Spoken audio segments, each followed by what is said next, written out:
Panalangin ng pagpapalaya mula sa masamang espiritu. Panginoong Yesus, ako'y lumalapit sa iyo ng may buong pagsisisi at pananampalataya. Inaamin ko na ako'y mahina at kailangan ko ng iyong kapangyarihan. Puspusin mo ako ng iyong banal na espiritu.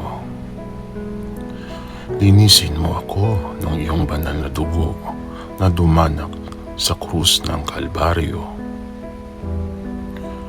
Sa iyong makapangyarihang pangalan, sinasaway ko at pinapalayas ang lahat ng espiritu ng kadiliman na nagtangkang manirahan sa aking katawan, isipan at kaluluwa. Espiritu ng takot, galit, inggit, kahalayan, depresyon, pang-aapi, kasinungalingan, pagkagumon at kadiliman. Lumayas kayo sa pangalan ni Jesus.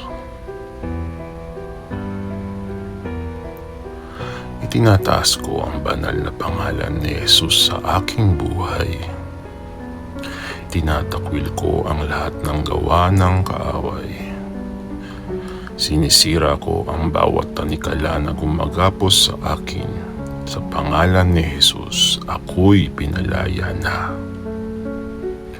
Panginoon, punuin mo ako ng iyong kapayapaan, kalinisan, at liwanag. Mula ngayon, ako ay sa iyo lamang. Pagharian mo ako, O Kristo, sa pangalan ni Jesus. Amen.